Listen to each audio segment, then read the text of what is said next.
श्री वैष्णवेभ्यो नमो नमः। भक्ति भगवंत गुरु चतुर्नाम वपु एक, इनके पद वंदन किए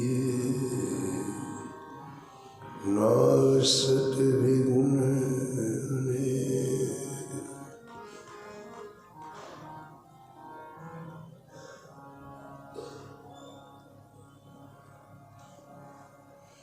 हरजु आय विराजिए, कथा सुनहु इतिहास। तुम श्रोता या माय के, तुम पद रजम आर। तुम पीछे जो और हैं, श्रोता है रस खान। तिनके सकल मनोरथ पूरे हो श्री भगवान।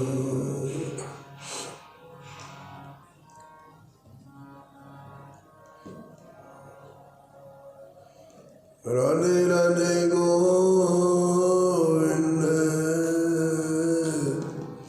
गोविंद राधे।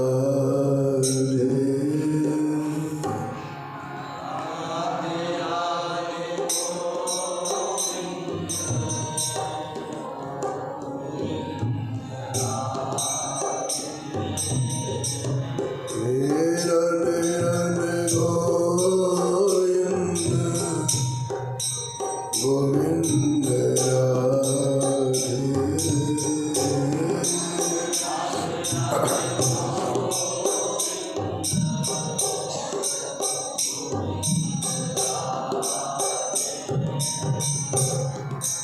गोविंद राधे बोलो, गोपाल राधे।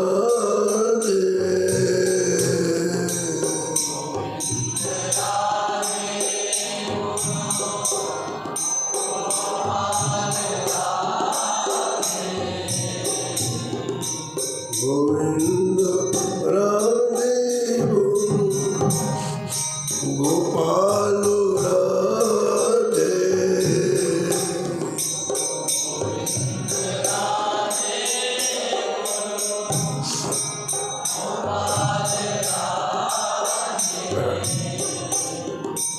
राधे राधे गोविंद गोविंद राधे।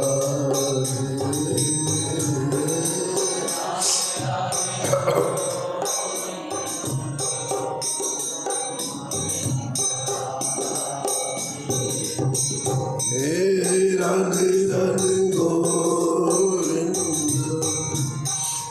गोविंद राधे।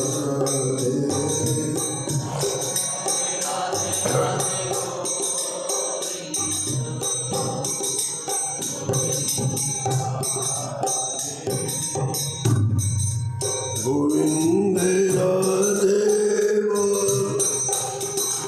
गोपाल राधे।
जानकी वल्लभ लाल की।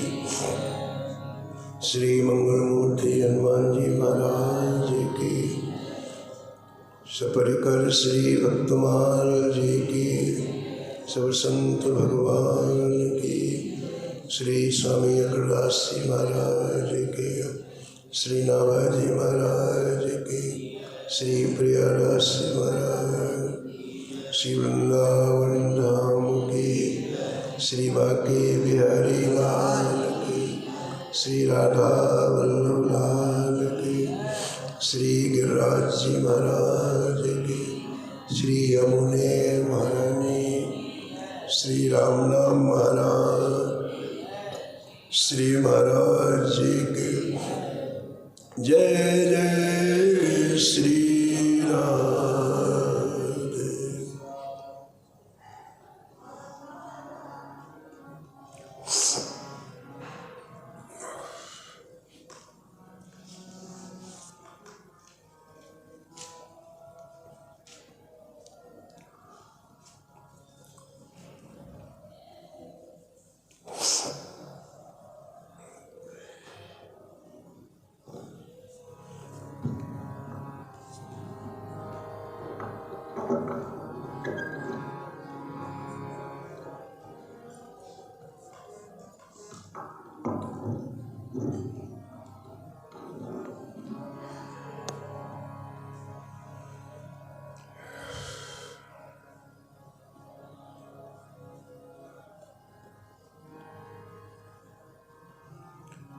पद पराग करुणा करो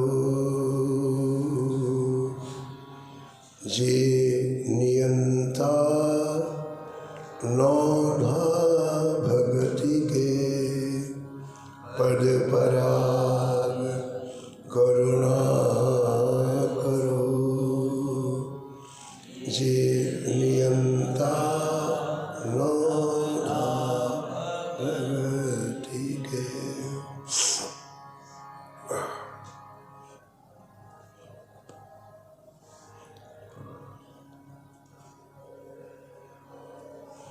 आज का दिन प्रभु के नाम में विश्वास का दिन है। होलिका दहन और होली का उत्सव ये प्रभु के नाम में एक विश्वास का फल क्या होता है उसका उत्सव है।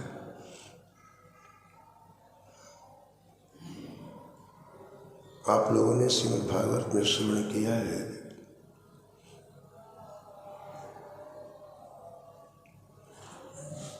श्री प्रहलाद जी ने अपने माँ के गर्भ में श्री नारद जी का दिव्य सत्संग प्राप्त किया। प्रहलाद जी की माँ का नाम था कयाधु। हिरण्यकश्यप एक बार तप करने के लिए जंगल में गया।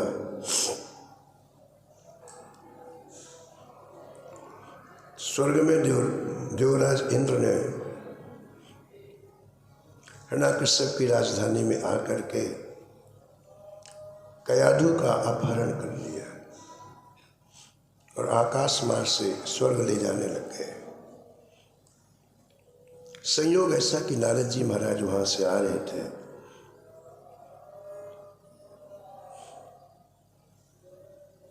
नारद जी ने कहा, देवराज जी क्या कर रहे हो, इसे कहाँ ले जा रहे हो? बोले, महाराज मैं अपने स्वर्ग ले जा रहा हूँ क्योंकि इसके गर्भ में मेरे शत्रु का बीज है, पैदा होते से मैं मार डालूंगा। एक हिरण्यकश्यप इतना परेशान किए हुए हैं और ऐसे और भी हिरण्यकश्यप हो जाएंगे तो हम लोग कहाँ जीवित रहेंगे। नारद जी ने कहा, देवराज तुम्हें पता नहीं है, इसके गर्भ में महाभागवत है, परम भागवत है। और जो महाभागवत होते हैं, जो परम भागवत होते हैं, वो श्री ठाकुर जी को बहुत प्रिय होते हैं। तुम इसके मारने की बात कहते हो। तुम इसको आंख उठा करके कड़ी नज़र से देख लोगे तो भस्म हो जाओगे। ये प्रभु का दुलारा है। तुमने इतने ही कह दिया कि मुझे मारना है, अपराध बन गया।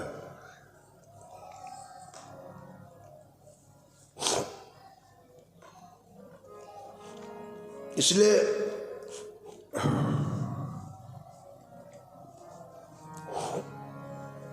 तो साष्टांग प्रणाम करो कयाधु को और 7 परिक्रमा करो और चुपचाप चले जाओ यहाँ से। एक महाभागवत का तेज देखो आप। अभी प्रहलाद जी गर्भ में है, उनका तेज देखो आप कि देवराज इंद्र, देवताओं के राजा इंद्र को साष्टांग दंडवत प्रणाम करना पड़ा और परिक्रमा करके वापस चले गए। प्रहलाद की माँ कयाधु बोली कि महाराज इन देवताओं का कोई भरोसा नहीं है, मैं वापस राजधानी में जाऊं कल फिर आ जाएंगे। मेरी एक इच्छा है कि जब तक मेरे पतिदेव तपस्या करने के लिए गए हैं मैं आपके समीप आश्रम में रहूं। देवर्षि नारद जी कहा चलो, और नारद जी का आश्रम बद्री का आश्रम है। आश्रम का तात्पर्य है जहाँ चारों तरफ भक्ति के परमाणु हो, सुबह से लेकर रात्रि पर्यंत जहाँ निरंतर भक्ति रस प्रवाहित हो, उसी का नाम आश्रम है। आश्रम कोई दीवारें नहीं है, आश्रम कोई जगह नहीं है। आश्रम का तात्पर्य है जहाँ भक्ति रस ओतप्रोत परमाणु हो। और देवर्षि नारद जी के यहाँ प्रातःकाल 4 बजे से लेकर 12 बजे तक निरंतर मनस श्री हरि कथा, भगवान के पावन नामों का संकीर्तन, दिव्य सत्संग और सत्कर्म होते थे। व्यक्ति जिस माहौल में रहता है उसकी खुराक भी वही बन जाती है। हम आँख से जो देखते हैं वो भी आहार है, आँख से हम जो वस्तु ग्रहण कर वो भी आहार है। तो आप गंदी जगह में रहोगे तो गंदे दृश्य देखोगे तो गंदी चीज़ अंदर चली जाएगी। आप अच्छी जगह में रहोगे, ठाकुर जी का दीदार करोगे, संतों का दीदार करोगे तो वो दृश्य अंदर चला जाएगा। कानों से हम जो शब्द सुनते हो भी आहार है। अच्छे शब्द सुनोगे, अच्छे विचार आपके पास हृदय में आएंगे, बुरे शब्द सुनोगे, बुरे विचार आएंगे। यानी प्रत्येक इंद्रिय अपना आहार ग्रहण करती है। तो जब हम अच्छे वातावरण में होते हैं तो सात्विक आहार हमें प्राप्त होता है, आँखों के द्वारा, कानों के द्वारा, नासिका के द्वारा, मुख के द्वारा, और जीवन रसमय हो जाता है। इससे जिसके जीवन का उत्कर्ष होना होता है उसे ठाकुर जी अच्छे वातावरण में भेज देते, बस अपने आप उत्कर्ष हो जाता है। और जिसके जीवन का पतन होना होता है ठाकुर जी उसे और गंदे वातावरण में पहुंच जाता है। ठाकुर जी क्या भेजते हैं।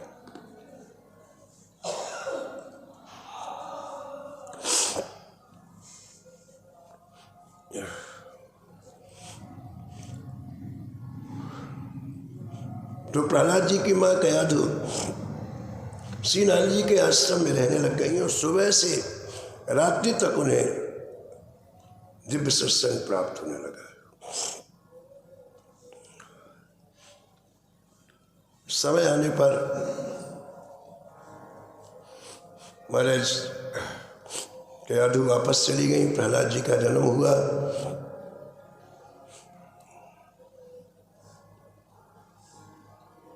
लेकिन उस गर्भ के बालक में जो दिव्य संस्कार मिले सत्संग के द्वारा, वो शिशु अवस्था से काम करने लग गए। मनुष्य का जीवन एक खेत के समान है। आप जो बीज बोओगे वही निकलेगा इससे। अच्छे संस्कार डाले गए तो बचपन से प्रहलाद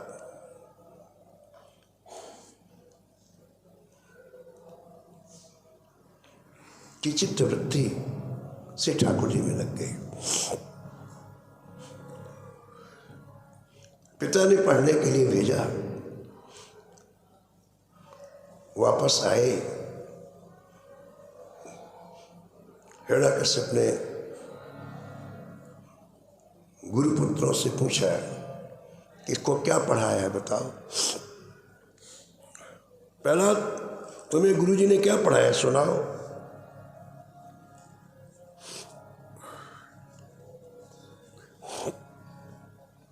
पहला ने कहा, पिताजी गुरुजी ने ये पढ़ाया है कि ये सारा संसार अंधकार कुएं के समान है, इसमें जब तक व्यक्ति पड़ा रहेगा तो अंधकार के सिवा कुछ नहीं प्राप्त होगा, इसलिए उसे इससे निकल करके भगवान की नौधा भक्ति करनी चाहिए। श्रवणम कीर्तनम विष्णु, ये मैंने पढ़ा है। अरे बड़ा नाराज हुआ है, कैसे है गुरुपुत्रों को ये पढ़ाते, इसको हमारी आसरी विद्या पढ़ाओ। गुरुपुत्र ने कहा, हजूर हम नहीं पढ़ाते, इसको जन्मजात प्राप्त है, ऐसा लगता है पढ़ा पढ़ाया है, हमने तो कभी ये चीज कही नहीं।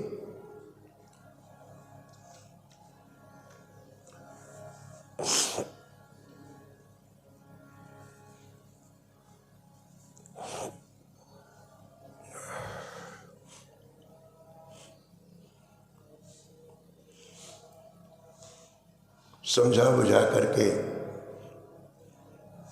कि अब ठीक से पढ़ाई कराना, पहुंचाया। दोबारा जब आए प्रहलाद जी, फिर कहा कि क्या पढ़ा तुमने।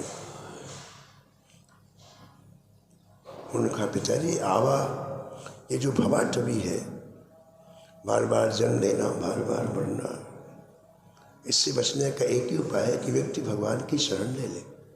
इतना नाराज हुआ महाराज, गोदी में बैठे हुए प्रहलाद को राज दरबार में उठा के फेंक दिया उसने,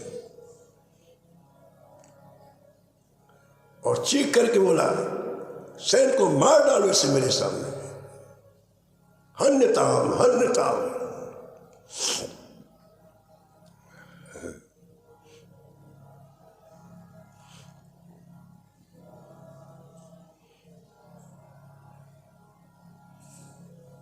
पूज्य महाराज श्रीमद जी महाराज सुनाते थे कि प्रहलाद जब छोटे थे ना, 3-4 साल के, चलना, बच्चे चलने लगते 4-5 वर्ष की आयु में, तो चल रहे थे, आंगन से चल के बाहर आ गए।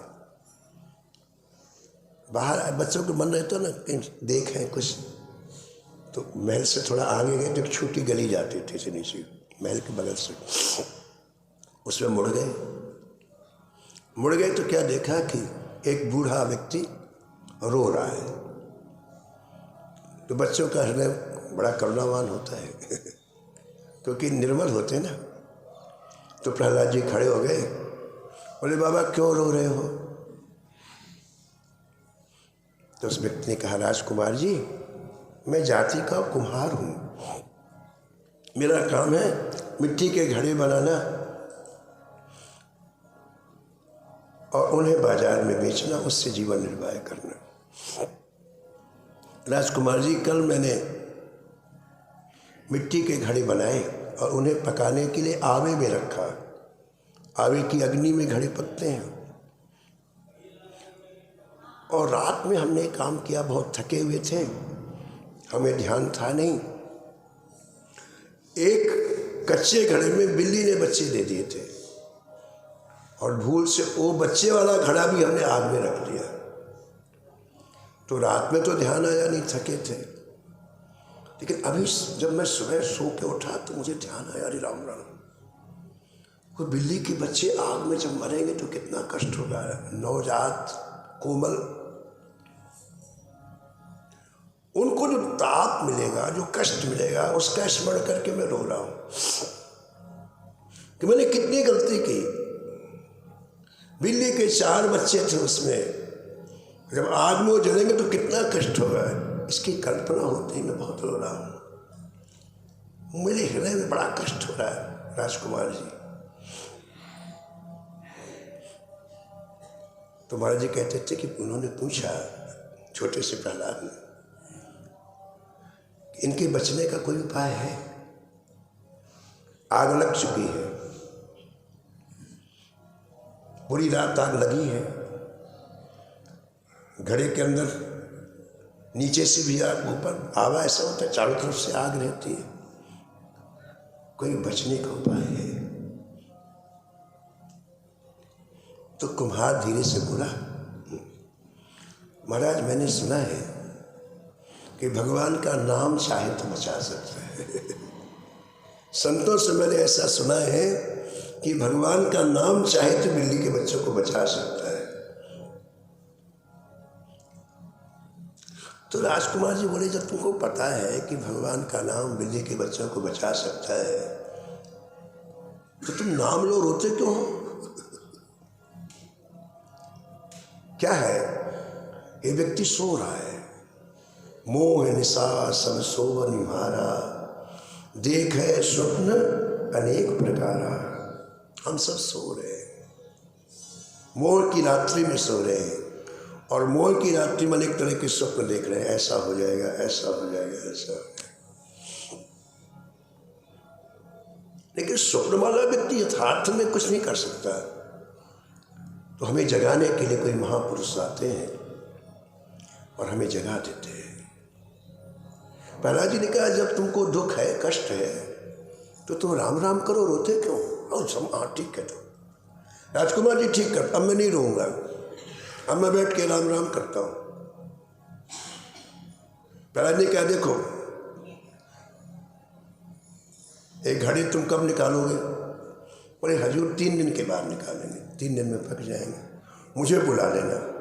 मैं देखना चाहता हूँ कि राम नाम में इतनी ताकत है क्या कि आग के अंदर रखे बच्चों को बचा देता है, कि आग के बीच में रखे हुए बच्चों को प्राणदान दे सकता है। मैं देखना चाहता हूँ। बोले ठीक है राजकुमार जी। 3 दिन के बाद आग की आवा शांत हो गई, घड़े निकालने, प्रहलाद जी वहीं खड़े। पहली पंक्ति निकाली गई, दूसरी निकाली गई, तीसरी निकाली गई, चौथी पंक्ति जैसे निकाली गई, चौथी पंक्ति के चौथा घड़ा जैसे निकाला, उसी में बिल्ली के बच्चे थे। वो घड़े से कूद के बाहर आए, म्याऊ म्याऊ म्याऊ करके प्रहलाद जी के सामने से निकल गए। उस 4 वर्ष के बालक को एहसास, इतनी सामर्थ्य नाम में। मेरे हृदय में बैठ गई बात प्रहलाद ने कि हृदय में यदि नाम हो तो कोई बाल बाका नहीं कर सकता। प्रेमो बैठने वाली बात है। अभी हमारे हृदय में बात बैठी नहीं है। दुनिया भर के जो हम साधन करते हैं उसका कारण है अभी नाम ने प्रभुत्व नहीं जमाया आपके हृदय में। जिस दिन प्रभुत्व जमा लेगा तो अब न आँख तर आवत को, अब कोई चीज टिकेगी नहीं।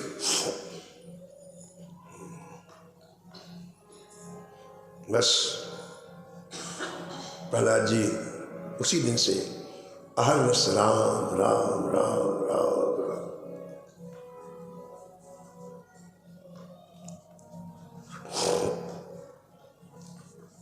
एक तो नाम लेना होता है, एक नाम सहज रूप से निकलता है। प्रहलाद जी का नाम सहज रूप से निकलने लग गया।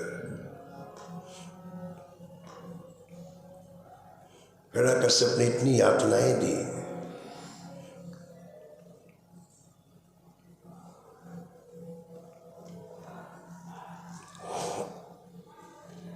जिसका कि कोई भरोसा नहीं है। सैनिकों से कहा कि जाओ इसको मारो तुम। सैनिकों ने बहुत प्रहार किया, लेकिन जो भी अस्त्र प्रहलाद जी के पास आता नाम के प्रभाव से फूल हो जाता। चाहे वो बंदूक की गोली हो, चाहे तोप की गोली हो, चाहे तलवार हो, सैनिक मारते, लेकिन प्रहलाद के मुख से जो नाम निकलता वो पुष्प बन जाती।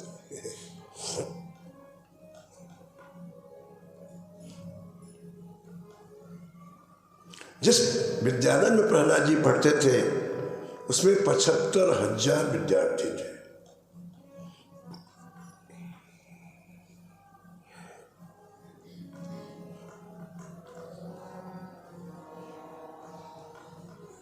सबकी उम्र 5 वर्ष के आसपास। सबको बड़ा आश्चर्य होता है कि प्रहलाद को इतनी यातनाएं दी गई, लेकिन प्रहलाद तो कुछ नहीं होता। पहले तो प्रहलाद जी को पहाड़ों के ऊपर से फेंकवाया गया, बांध करके हाथ पैर प्रहलाद को पहाड़ों के ऊपर से फेंकवाया गया। ऊपर से नीचे जब प्रहलाद जी को फेंका गया तो प्रहलाद जी बिल्कुल जैसे नीचे मखमल बिछा हो, कुछ नहीं हुआ। फिर प्रहलाद जी के हाथ पैर बंधवा करके समुद्र के बीच में फेंका गया, लेकिन जब समुद्र के बीच में उनको ऐसा लगा कोई नौका है, कुछ नहीं, वापस आ गए।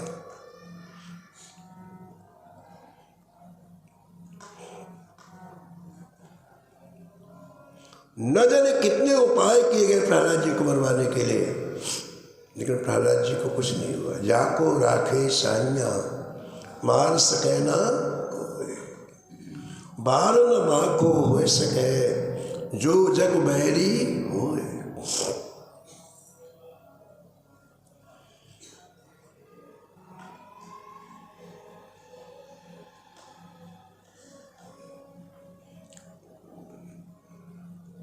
तो उदास हो गया हिरण्यकश्यप कि मैं इतने उपाय कर रहा हूं, ये मर नहीं रहा,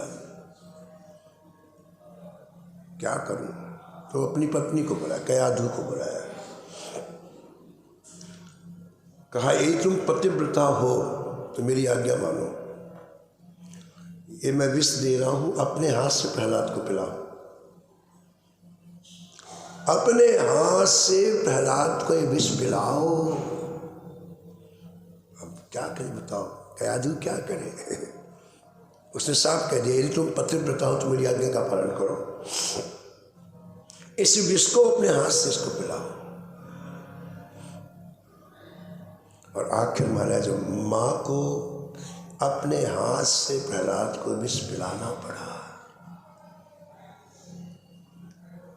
लेकिन वो विष जैसे ही ओष्ठ को स्पर्श किया अमृत हो गया।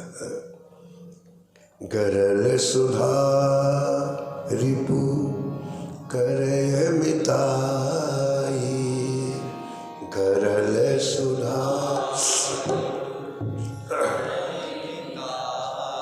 गोपद सिंधु अनल शीतलाई, गोपद सिंधु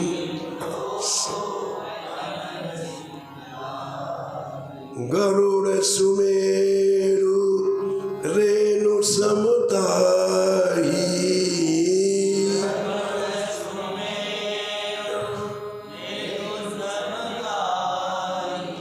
राम कृपा करो चितवा जाई, राम कृपा।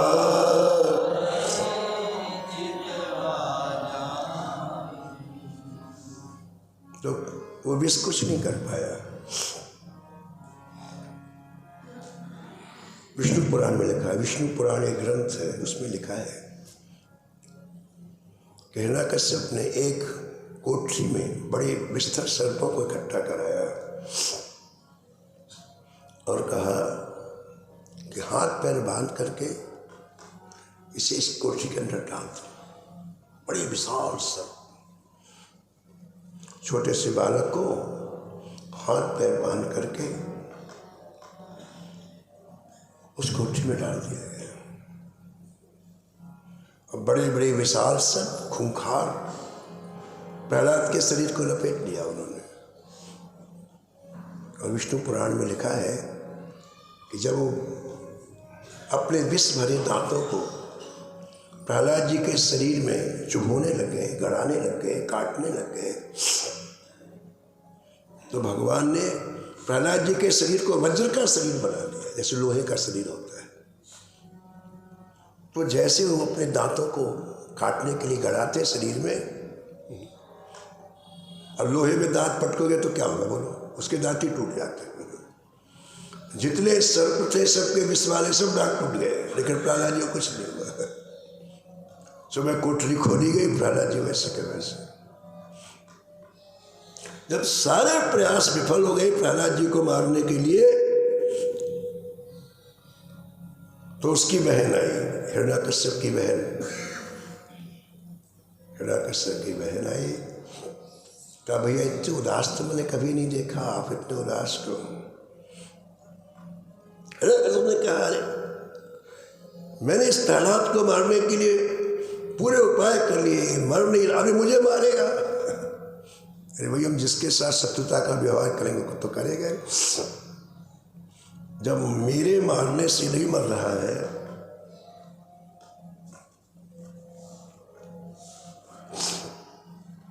तो मुझे मारेगा।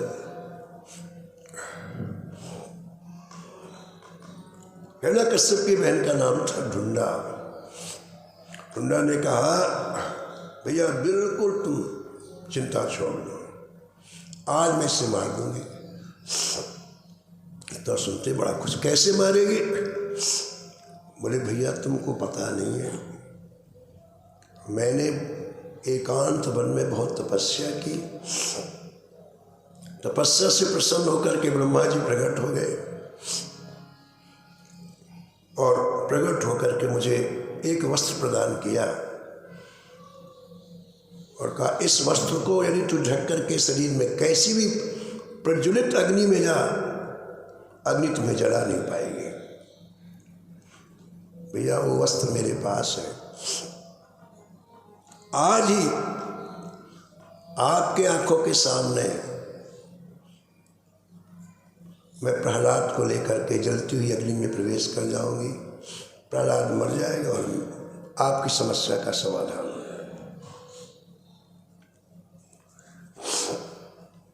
आज के दिन वो रचना की, हम लोग जो होलिका दहन करते ना, ये वही प्रहलाद जी के द्वारा नाम विश्वास प्रकट हुआ है। आज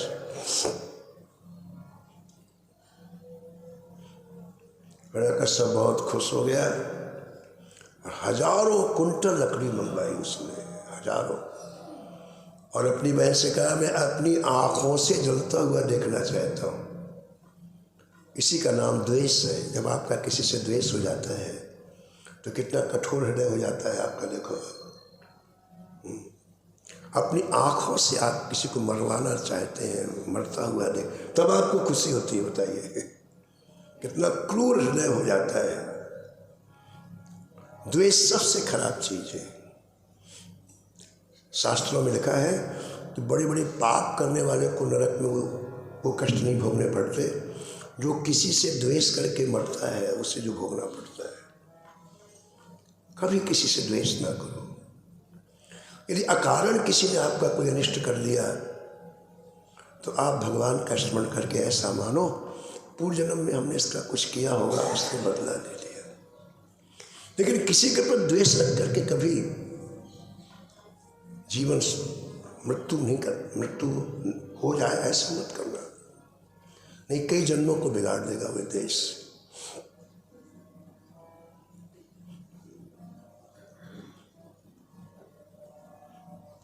यहाँ हिताश्रम है, हिताश्रम के जो संस्थापक थे श्री पूज्य हितदास जी महाराज, उनका जब हम अंतिम समय हुआ तो हम गए थे देखने के लिए उनको। उन्होंने क्या किया कि आश्रम के सभी लोगों को बुलाया और सबसे हाथ जोड़ करके कहा शरीर छोड़ने के पहले कि मेरे द्वारा कोई भी तुमसे किसी तरह का कोई कष्ट पहुंचाओ, वाणी से शरीर से, मुझे क्षमा करो। क्या लगा बताओ 2 मिनट क्षमा मांगने में, लेकिन हृदय निर्मल हो गए। क्षमा मांगने में क्या, लेकिन हृदय किसी से, और उन लोगों जिसको ये तो भाई जहाँ लोग 10 लोग रहते हैं तो कोई ना कोई कटु बात निकल ही आता है, कभी कठोर, लेकिन उनको भी कितनी खुशी कि आज हमसे क्षमा मांग रहे हैं। प्रेमियों, ये सब युक्तियाँ हैं जीवन जीने की। किसी से द्वेष रख के नहीं मरना चाहिए। द्वेष के कारण हिरण्यकश्यप ने हजारों कुंटल लकड़ियाँ इकट्ठी कराई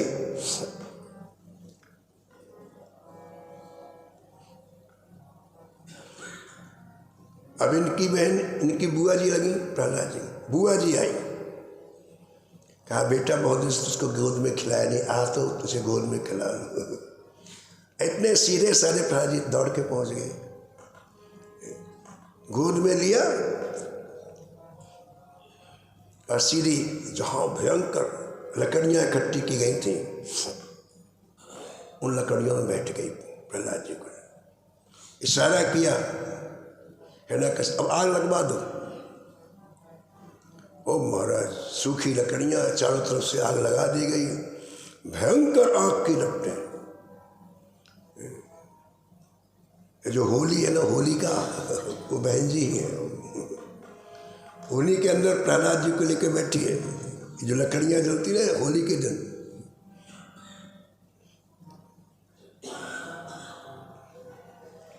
लेकिन प्रहलाद जी का जो आश्रय है, प्रहलाद जी का जो अवलंबन है वो जोरदार है। गोस्वामी ने लिखा है विनय पत्रिका में,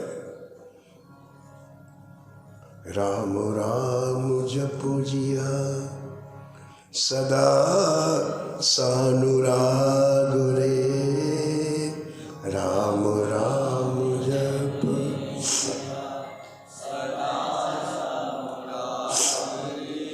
कलीना विराग जोग, जागो तप त्याग रे,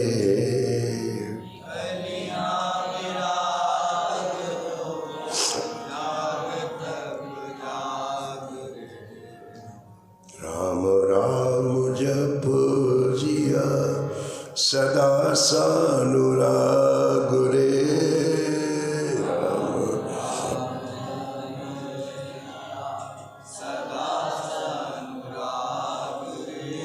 कलीना विराग जोग, जागो तप त्याग रे,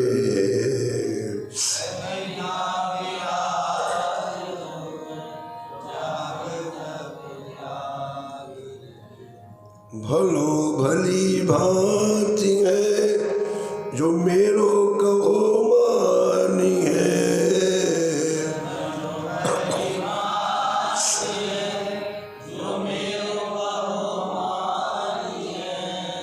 मनोराम नाम सो सुभाए अनुरागी है,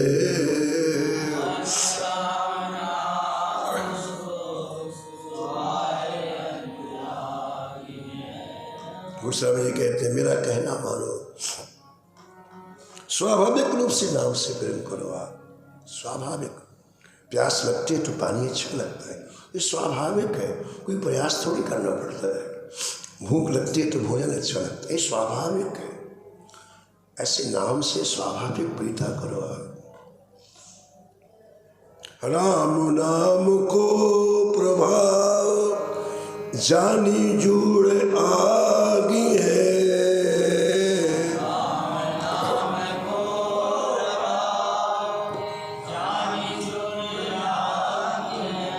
बड़े प्रत्यक्ष देखो आप लो तो पहले एक बार नाम, ये जलती हुई अग्नि आपके लिए श्रीखंड के समान शीतल हो जाएगी। राम नाम को प्रभाव जानी जुड़ आगी है,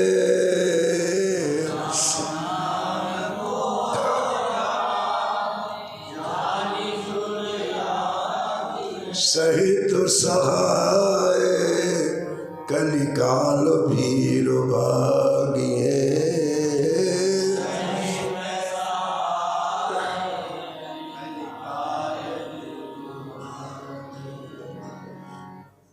और कली के सारे दोष आपको छोड़ के चले जाएंगे।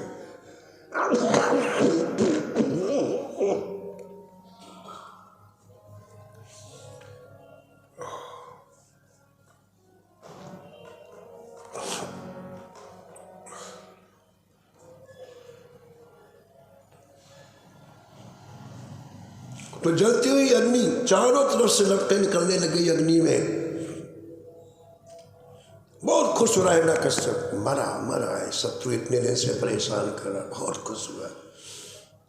खूब हिरण्यकश्यप की जय जयकार बोली जा रही है। जैसे जैसे अग्नि बढ़ती है लपेट के ऊपर से, वैसे वैसे हिरण्यकश्यप की खुशी का ठिकाना कि मर गया, जल गया, जल गया। लेकिन लकड़ी जैसे जली तो जो ज्वालाएं थी वो धीरे धीरे शांत हुई और वो लकड़ी अंगारे के रूप में परिवर्तित हो गई। ज्वालाएं जब समाप्त हुई चारों तरफ से, तो हिरण्यकश्यप ने क्या देखा कि अंगारों के बीच में प्रहलाद जी बैठे हुए राम राम राम राम राम।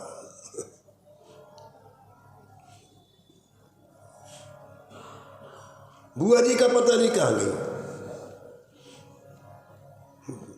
ब्रह्मा जी ने उनको वस्त्र दिया था, वस्त्र ओढ़ के बैठी थी वो वस्त्र भी जल गया, बुआ जी भी जल गई, लेकिन प्रहलाद जी बैठे हैं राम राम राम राम राम राम।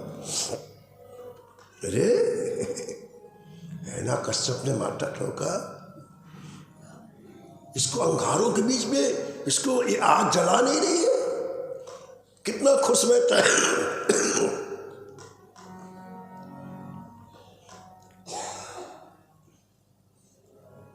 सिंहासन से खड़ा हो गया और जोर से, क्यों रे प्रहलाद, ये आग तुझे जला नहीं रही?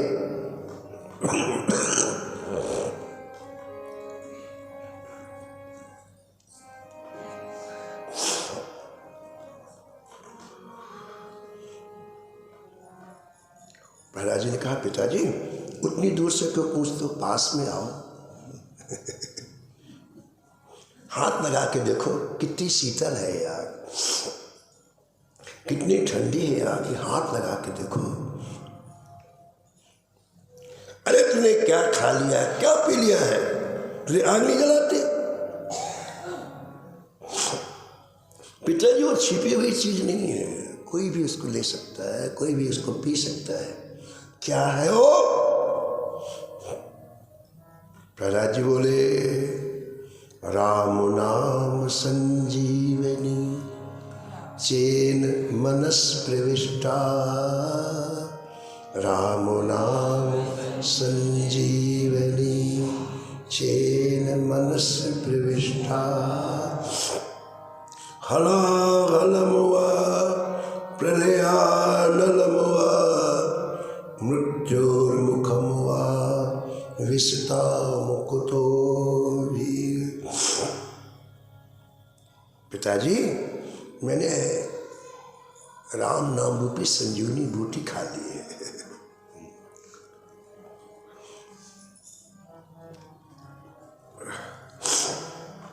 और संजीवनी का एक प्रभाव होता है पिताजी कि फिर उसके सामने हलाहल विष भी कुछ नहीं कर सकता है।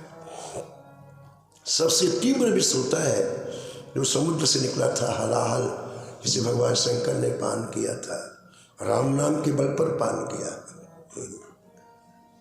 नाम प्रभाव जान शिवनी को, काल कूट फल दीन अमी को। जिस विश्व 33 करोड़ देवता जल रहे थे, शंकर जी ने न्यो लिया हाथ में, रा कहा, पी लिया, वो विष अपना प्रभाव नहीं दिखा पाया, अमृत हो गया वो नाम के प्रभाव से। पिताजी हलाहल विष भी कुछ नहीं कर सकता है। प्रलयानलम, आपने जो आग लगवाई है मेरे लिए, ये रोटी पकाने वाली आग है। लेकिन सबसे खतरनाक होती है प्रलय काल की आग, इसमें सूर्य भी जल जाते हैं, चंद्रमा भी जल जाते हैं। वो आग मेरा शरीर का रोमा नहीं जला सकती पिताजी, मैंने राम रसायन पी के रखा है। हला हलवा प्रलयानलवा मृत्योर्मुखमुआ निस्ताम कुतोरी। पिताजी साक्षात मृत्यु मेरा कुछ नहीं कर सकती है।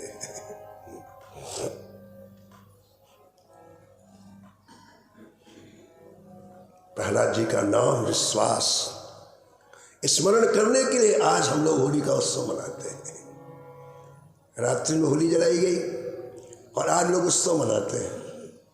ये नाम कि हमारे पास वो नाम आज भी है। हम चाहे तो ऐसा निर्भीक जीवन जी सकते हैं जिसमें किसी तरह का कोई भय नहीं है, जिससे सब कुछ प्राप्त किया जा सके। ये स्मरण दिलाने के लिए हर वर्ष होली का उत्सव मनाया जाता है। प्रहलाद का नाम विश्वास देखो आप, ऐसे परम नाम विश्वासी प्रहलाद जी के चरणों में हम सभी आज वंदन करें, प्रणाम करें, उनसे प्रार्थना करें कि जैसे आपके हृदय में नाम विश्वास है, उसकी एक किरण हमें भी दो और हम भी वही जीवन जिए निर्भीकता का, हम भी वही जीवन जिए, निर्मल जीवन जिए, अभाव का जीवन न जिए। ऐसे प्रहलाद जी के चरणों में बारंबार प्रणाम करते हुए वाणी को यहीं विराम। हरि भजले हरि भजले, हरि भजने का मौका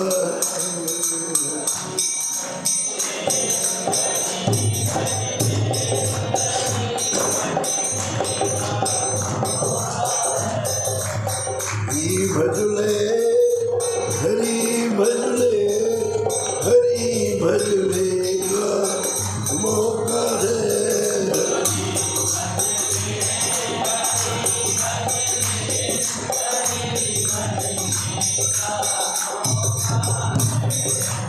ये मौका चूक ना जाए, ये मौका वीर रोका,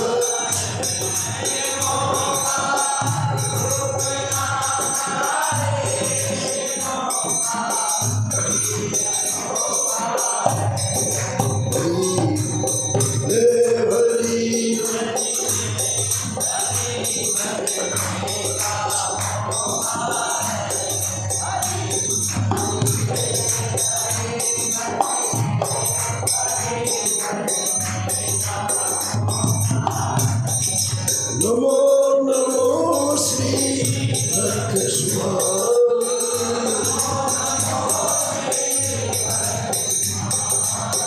जाके सुनत मातम ना सके,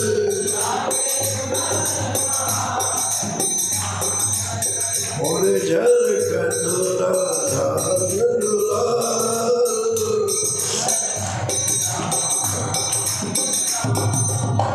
गद गद स्वर पुल कीर्तन भंगनी,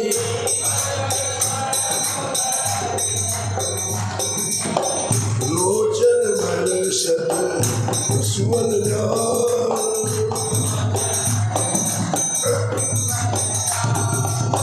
उतर जा तो अभिमान व्याल विष,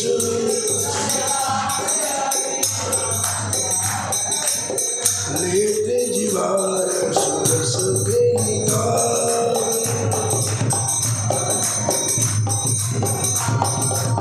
होठ प्रीत भरी हथ जलन सो,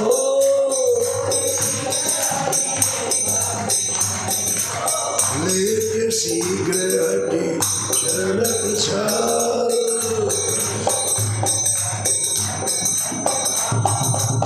तजट कुसंग लेते सत्संगति,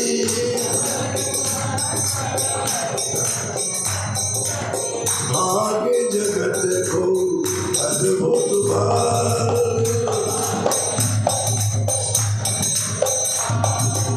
निशिवासन भवति अनुजागत,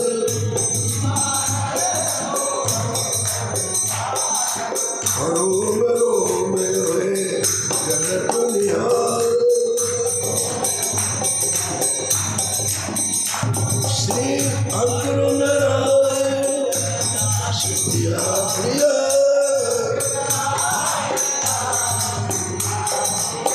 प्रगति जीवन रस रसाल,